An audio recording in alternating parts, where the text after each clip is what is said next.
Young people are seriously stressed these days, and they have been for a while. In our achievement-oriented society, young people are challenged by things like academic expectations, confusion about what to do with their lives, final marks, and getting into the right university. Adolescence has always been a time of questioning, searching, trying to find out who we are, trying to be our best selves. At school, everyone's trying to fit in, trying to be liked, to have friends and opportunities. But that's taken on new meaning today with social media. Likes, emojis, and filters present an altered reality that has changed the landscape for everyone. People of all ages, but especially young people, continue to chase impossible ideals. Everyone's worried about having the perfect skin, the perfect body, the perfect face, having the perfect boyfriend or girlfriend, the perfect grades, the perfect job. And when they fall short, young people feel like they've failed. Walk into any high school and there are so many issues bubbling beneath the surface. I thought, why not write a dramatic work about this disconnect? A series of imagined stories based on what young people were thinking and feeling, with the aim of encouraging them to look outwards, to find strength in connections. That's how Fragments was born.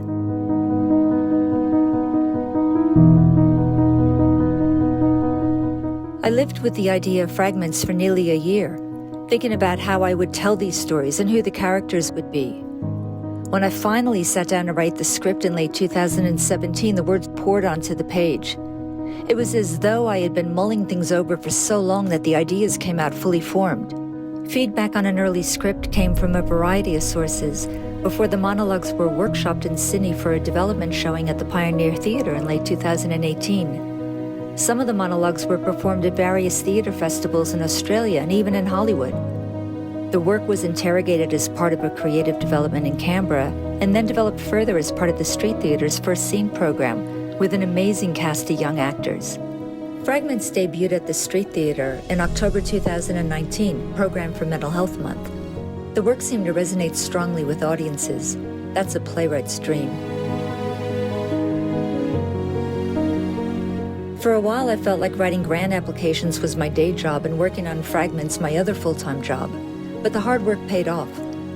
Funding for writing and developing the script and for the stage production at the Street came from several sources, most notably the ACT government through Arts ACT, which supported various stages of the work, and also LJ Hooker Canberra City, who was a corporate sponsor for the production. Fragments features 8 interconnected monologues, each inviting us into the interior world of a character. The characters are students at the same high school except for one who recently graduated, and each is struggling in some way. One has severe anxiety but internalizes their fear, wearing a mask to tell everyone that they're okay. A neurodivergent character refuses medication that'll make him think like everyone else. Another character with a highly dysfunctional home life craves connection, and yet another struggles with body image, relying on Instagram filters for praise, but soon losing herself in an altered reality. Ultimately, Fragments is a journey from isolation and vulnerability to hope in the many possibilities that come from life, even when someone is feeling at their lowest. For Fragments, I wanted to reach young people through young people. Peers carry weight and power, talking to each other even about complex issues like mental health. I needed to make sure the work was credible and the stories authentic and relatable to young people and their families without being didactic. And that's often easier said than done. Another challenge was how to present honest, realistic portrayals of mental health issues, knowing there's not one typical manifestation or story for each condition. Take depression, for example. Of 30 people diagnosed with depression, there will certainly be some overlap of symptoms and behaviors, but on a subjective level, each person would undoubtedly experience a unique journey. Another challenge was to write about issues that aren't easy to identify, let alone to describe, as so few people truly open up about their struggles. At times, we all wear masks, whether or not we admit it. On a storytelling level, I always believed that the whole of Fragments was greater than the sum of its parts. So another challenge, right up to production, was determining how the monologues should overlap and dissect, to what extent the characters should feature in the lives of each other, and whose journey should sit on top of the monologues, driving the action, adding tension and shifting the stakes.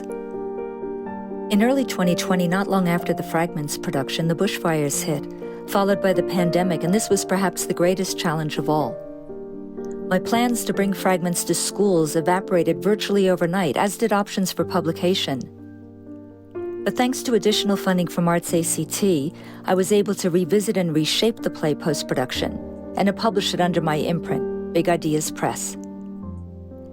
Educators who road-tested the work have said it's an ideal resource for schools.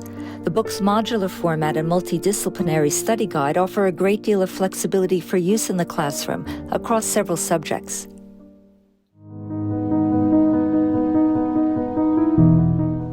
Thanks to additional funding support from the ACT government through Arts ACT, a digital adaptation of Fragments is in the works for the online space.